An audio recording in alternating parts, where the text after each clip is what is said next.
Okay, welcome to study वाला। तो आज हम लोग डिस्कस करेंगे नागपुर यूनिवर्सिटी के एमएससी फिजिक्स के सेमेस्टर 1 के सब्जेक्ट्स के ऊपर। तो इसके पहले हम लोगों ने डिस्कस कर लिया है मैथमेटिकल फिजिक्स। पहले मैं आपको एक और बार एक बेसिक आइडिया दे देता हूँ कि आप लोगों को फिजिक्स में एमएससी में पढ़ना क्या होता है। तो देखो, आप लोगों के 4 सेमेस्टर्स होते हैं नागपुर यूनिवर्सिटी में। Semester 1, semester 2, 3, 4। उसके बाद आज हम लोग डिस्कस कर रहे हैं सेमेस्टर 1 के ऊपर। तो आप लोगों को 4 सब्जेक्ट्स पढ़ना होता है और 2 प्रैक्टिकल्स पढ़ना होता है। तो सब्जेक्ट 1, 2, 3, 4। तो जो सब्जेक्ट्स 1 का था, जिसका सिलेबस मैथमेटिकल फिजिक्स, वो हम लोग ऑलरेडी डिस्कस कर चुके हैं। आप लोग को आई बटन में क्लिक करना है और उस वीडियोस को देख लेना है। सिलेबस डिस्कस करने का मीनिंग ये है कि वहाँ से हम लोग स्टार्ट करते हैं और उसके मैक्सिमम जितने भी लेक्चर्स हो सकते हैं पॉसिबल, वो हम लोग इस चैनल पर अपलोड करते हैं। तो आपको इस वीडियो देखने के बाद एक बेसिक आइडिया आ जाता है कि आप लोगों को किस तरह से पढ़ना है और क्या क्या पढ़ना है।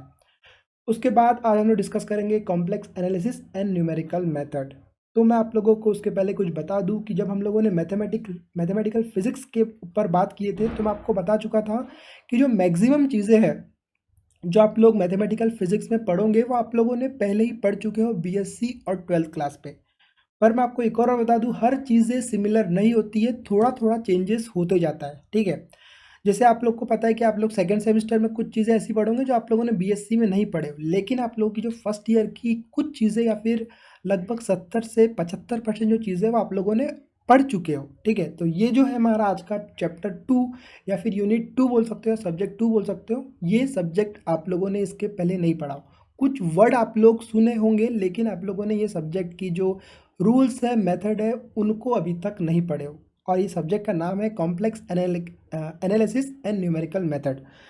इसके बाद इस वीडियो के बाद हम लोग इसके ईच एंड एवरी टॉपिक जितने भी पॉसिबल हो सकते हैं वो आप लोगों को इस चैनल में अपलोड कर देंगे, जिससे आपको पढ़ने में बहुत ज़्यादा हेल्प होंगी। उसके बाद अगर आप लोग को इसके हैंड राइटिंग नोट्स चाहिए तो वो भी आप लोग को मिल जाएंगे। आप लोगों को सिंपली यहाँ पर ऊपर में एक वेबसाइट दिख रही होंगी www.studywala.com, वहाँ पर विजिट करना है। बहुत ही कम प्राइस में बहुत ज़्यादा अच्छी अच्छी नोट्स टॉपर द्वारा लिखी हुई आपको मिल जाएंगी, जिसमें आपको आपकी जो सेमेस्टर्स की एग्ज़ाम होंगी वहाँ पर पढ़ने में बहुत ज़्यादा ईजी होगा।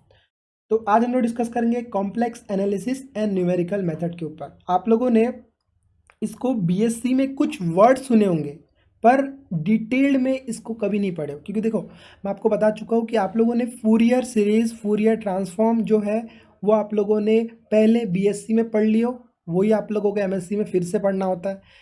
लेकिन न्यूमेरिकल एनालिसिस आप लोगों ने अभी तक नहीं पढ़े हो बीएससी, ना ही 11th ना ही 12th में। ठीक है। तो मैं आपको पहले ही बता चुका हूँ 4 यूनिट होते हैं। तो यूनिट नंबर 1 के ऊपर डिस्कस करेंगे। ये भी देखेंगे कि ये जो सब्जेक्ट है वो कौन सी बुक से आपको पढ़ाया जाता है। हो सकता है कि आपको अलग अलग टीचर्स अलग अलग बुक से पढ़ाए, लेकिन जो भी नागपुर यूनिवर्सिटी का सिलेबस है उस हिसाब से जो बुक्स है वो यहाँ पर हम लोग यहाँ पे डिस्कस करेंगे। उसके बाद आप लोगों को सबसे पहले यूनिट नंबर 1 में पढ़ना है definition of complex number. Complex number आप लोग पढ़ चुके हो, लेकिन यहाँ पर आप लोग को सिर्फ और सिर्फ डेफिनेशंस पढ़ना है कॉम्प्लेक्स नंबर की। उसके बाद है इक्वलिटी ऑफ कॉम्प्लेक्स नंबर। इसकी भी डिटेल में एक एक क्वेश्चन सॉल्व करने वाले हैं हम लोग। तो आप लोग क्या करना है, सिंपली चैनल को सब्सक्राइब कर लेना है कि कोई भी वीडियो आपसे मिस ना हो। उसके बाद हम लोग कॉम्प्लेक्स अलजेब्रा पढ़ेंगे, और उसके बाद conjugate complex number, geometrical representation of complex number. उसके बाद फिर से ज्योमेट्रिकल रिप्रेजेंटेशन, लेकिन काय का, सम का। और उसके बाद difference product and quotient of complex number. उसके बाद एक बहुत इंपॉर्टेंट जो कि लगभग एग्जाम में हमेशा आता है, वो है कॉची राइमन कंडीशन। उसके बाद एनालिटिकल फंक्शंस क्या होते हैं, मल्टीपल कनेक्टेड क्या होता है, Cauchy theorem, very very important, लगभग 6 मार्क के लिए हमेशा एग्जामिनेशन में आता है। तो ये जो चीज़ें हैं वो आप लोगों को हमारे चैनल पर मिल जाएंगी। आप लोग को सिंपली विजिट करना है स्टडी वाला complex analysis and numerical methods की प्लेलिस्ट को। आपको जितनी भी मैक्सिमम वीडियो में मिल जाएंगी। उसके बाद डेरिवेटिव्स और जो प्रॉब्लम्स है, जो कि राजपूत बुक 283 से 314 पेज नंबर पर आपको मिल जाएगा। तो आप लोगों को ये पढ़ने के लिए राजपूत बुक आप लोग कर सकते हो, या फिर आगे हम लोग और भी कुछ बुक्स देखेंगे वो भी आप लोग यूज़ कर सकते हो। तो ये हो गया यूनिट नंबर 1। अब हम लोग चलते हैं यूनिट नंबर 2 पर। ओके, तो अब हम लोग डिस्कस करेंगे यूनिट नंबर 2। ठीक है। तो यूनिट नंबर 2 में आप लोगों को पढ़ना है सिंगुलरिटीज। उसके बाद में एक और बात आप पे डिस्कस कर लेता हूँ कि आप लोगों को देखो, यहाँ पे अभी क्या हो चुका है, जो कैंपस है ठीक है, कैंपस है और एक कॉलेजेस है जो कि एफिलेटेड कॉलेजेस है। तो यहाँ पर अभी भी 80 मार्क्स का पेपर है प्लस 20 इंटरनल है, पर ये जो कैंपस है या फिर जो डिपार्टमेंट्स ऑटोनोमस है उनका 60-40 है। ठीक है, तो अगर आप लोग एफिलेटेड कॉलेजेस में पढ़ रहे हो तो आप लोगों को ये जो यूनिट है ये 20 मार्क के लिए आएगा। ठीक है, और अगर आप लोग कैंपस या फिर कोई भी एफिलेटेड कॉलेजेस में पढ़ रहे हो तो आप लोगों को ये यूनिट आएगा 15 मार्क्स के लिए। ठीक है, तो ये इस तरह से आप लोगों को पढ़ना है। वो जब हम लोग पढ़ेंगे डिटेल में तो वहाँ पर भी हम लोग डिस्कस करेंगे, पर लेकिन आप लोग यहाँ पर भी इस चीज़ को समझ लो। तो आप लोग को सिंगुलरिटीज़ पढ़ना है जो कि हम लोग पढ़ाने वाले हैं। उसके बाद poles, branch points, calculus of residues, residues theorem, उसके बाद कॉची प्रिंसिपल थ्योरम। आपने कॉची थ्योरम पढ़े हो पर कॉची प्रिंसिपल वैल्यू नहीं पढ़े हो। ओके, उसके बाद पोल एक्सपेंशन ऑफ मेरोमॉर्फिज्म फंक्शन, उसके बाद product expansion of entire function, और उसके बाद प्रॉब्लम्स आप लोगों को सॉल्व करना। ये आप लोगों को राजपूत की जो बुक है उसमें 326 से लेके 384 के बीच में जितने भी कंटेंट्स है वो मिल जाएंगे। ईच एंड एवरी क्वेश्चंस हम आपको सॉल्व करा के देने वाले हैं, तो उसके लिए आप लोगों को चिंता नहीं करना है।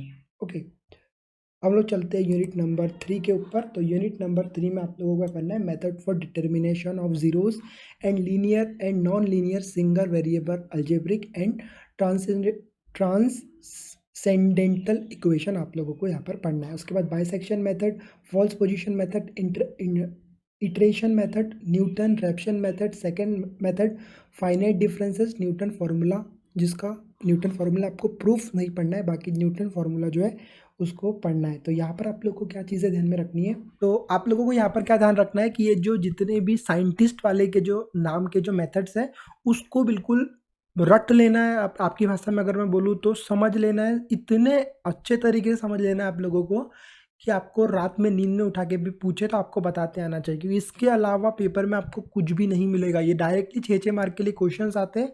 बहुत सिंपल प्रोसेस है, बहुत सिंपल लाइनिंग में आपके आंसर आ जाएंगे और आपको पूरे में से पूरे मार्क्स मिल जाएंगे। तो आप लोगों को इन चीज़ों को ध्यान में रखना है कि जो नेम साइंटिस्ट नेम के जो मेथड्स होते हैं वो बहुत ज़्यादा इंपॉर्टेंट होते हैं। उसके बाद हमारा यूनिट नंबर 4 है। इसमें आप लोगों को क्या पढ़ना है, लैग्रेंजेस इंटरपोलेशन, उसके बाद divided differences, numerical integration, very very important. Numerical integration के अंदर जो टॉपिक आते हैं just like a trapezoid rules, Newton Raphson, उसके बाद सिम्पसन 1/3 रूल, सिम्पसन 3/8 रूल, ये दोनों में से जो टॉपिक है लगभग आपने ये दोनों टॉपिक कर लिए तो आप लोग के 8 से 9 मार्क तो बन ही गया, समझ लो। बहुत ईजी है। 1/3 रूट 3/8 रूल मैं पढ़ा दूंगा, अच्छे से पढ़ा दूंगा, बिल्कुल समझ जाएंगे आप लोगों को, उसकी आपको टेंशन नहीं लेना है। बस आपको अभी ये समझना है कि ये बहुत ज़्यादा इंपॉर्टेंट है। अगर आप लोग अभी स्टार्ट कर रहे हो ये पढ़ना तो इनको लिख कर रख लो कि ये मेथड क्या बोलते हैं। बहुत ईजी है।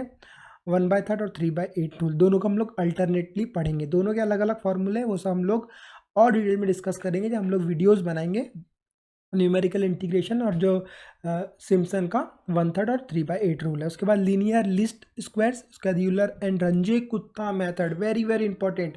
एज वेल एज आप लोगों को ये जो जितने भी है ना सिम्पसन 1/3 3/8 ये सब चीज़ें पढ़ने के बाद आप लोग को प्रैक्टिकल्स में काम आएंगे। आपको पता है कि प्रैक्टिकल्स होते हैं सीएस के, तो सीएस के प्रैक्टिकल्स में इसके ही सीएस के प्रैक्टिकल के यही आप लोगों को मेथड्स वहाँ पर प्रोग्रामिंग करना पड़ता है और इसके यूज़ करके आप लोगों को उसके आंसर्स निकालना होता है। तो अगर आप लोग को सोचो पहले अगर आप लोगों ने 1/3 और 3/8 पढ़ लिया, उसके बाद रंजे कुत्ता मेथड पढ़ लिया, तो आप लोगों का जो सीएस का प्रैक्टिकल है आपके लिए बिल्कुल चिल्लर हो जाएगा। उसके बाद डिफरेंशियल इक्वेशन जिसके प्रूफ नहीं पढ़ना है आप लोगों को, और method for solving ordinary differential equation. हम लोग ऑर्डिनरी डिफरेंशियल इक्वेशन पढ़ा भी चुके हैं बीएससी में, आप लोग वो वीडियो से भी यहाँ पर काम चला सकते हो। तो भी अगर एमएससी की बात है तो एक बार और हम लोग थोड़ा सा उसको कवर कर देंगे। वेरी वेरी इंपॉर्टेंट क्या है, 3/8, 1/3 और रंजे कुत्ता मेथड, इतना पढ़ लिए भाई, हो गया चैप्टर। उसके बाद आप लोग को कुछ रेफरेंसेस है, इन बुक्स का आप लोग यूज़ कर सकते हो। राजपूत बीएस करके एक बुक आती है, मैथमेटिकल फिजिक्स, प्रगति प्रकाशन, मेरिट 1999 वाली। उसके बाद introductory method of numerical analysis, S Shastri की बुक आती है। लगभग हर टीचर्स आपको ये बुक सजेस्ट करेंगे, मैं भी आपको ये बुक सजेस्ट कर रहा हूँ। और हम लोग जब पढ़ाएंगे तो इन्हीं बुक से पढ़ाएंगे। तो आप लोगों को ये बुक एक तो PDF फॉर्म में ले लेना है या फिर आप लोगों को ये बुक परचेस कर लेना है, या फिर अगर आप लोग को हैंड राइटिंग नोट्स चाहिए तो मैं आपको बता चुका हूँ कि हमारे स्टडी वाला चैनल पर स्टार्ट होने वाली है नोट्स, ठीक है, एमएससी के लिए। उसके बाद computer oriented numerical methods, V Ramarajan की बुक है, बेस्ट बुक है, ये आप लोग खरीद लोगे, छोटी सी बुक है, 60-70 रुपये मिल जाएंगी। या फिर अगर आप लोग नागपुर में पढ़ रहे हो तो आप लोग जो बर्डी में बुक्स के स्टोर्स है वहाँ से भी इन बुक्स को परचेस कर सकते हो बहुत ही चीप रेट पे। उसके बाद ये RV Churchill complex variable and application के लिए 7th एडिशन एमसीरियल ग्रे हिल का। उसके बाद computer oriented numerical method, Salaria की बुक, बेस्ट बुक है सलारिया की भी, ये भी आप लोग ले सकते हो। उसके बाद मैथमेटिकल फिजिक्स, मोटी सी बुक है वाइट कलर की, एच के दास की, वो आप लोग कर सकते हो। मैक्सिमम चीज़ हम लोग वहीं से पढ़ाने वाले हैं, और ये बुक आप लोगों को जब मैथमेटिकल फिजिक्स पढ़ोगे तो वहाँ पर तो काम आएंगी, एज वेल एज आप लोगों को न्यूमेरिकल मेथड के लिए भी इसको यूज़ कर लेना है। उसके बाद higher engineering mathematics BS Grewal की। तो ये सब चीज़ें आप लोगों को अगर समझ गई तो बहुत अच्छा है। और अगर आप लोगों को थोड़ा सा भी वीडियो अच्छा लगा हो, काम में आया, तो आप लोग चैनल को सब्सक्राइब कर सकते हो। और सब्सक्राइब करना इंपॉर्टेंट भी है, क्योंकि नागपुर यूनिवर्सिटी या फिर कोई भी एजुकेशन चीज़ों के लिए चैनल बहुत इंपॉर्टेंट है। और अगर आप लोग अभी 11th-12th में हो तो इम्पॉर्टेंट है ये, क्योंकि उसके लेक्चर्स हैं। उसके बाद बीएससी में हो तो उसके लेक्चर्स हैं। उसके बाद अगर एमएससी में हो तो यहाँ के एमएससी के एडमिशन से लेके हर चीज़ आप लोगों को यहाँ पर देखने को मिल जाएंगी। तो इस वीडियो में इतना ही। अगली वीडियो हम लोग इलेक्ट्रॉनिक्स को डिस्कस करेंगे, तो इस वीडियो में इतना ही। अगली वीडियो में फिर मिलेंगे, जब तक के लिए गुड बाय।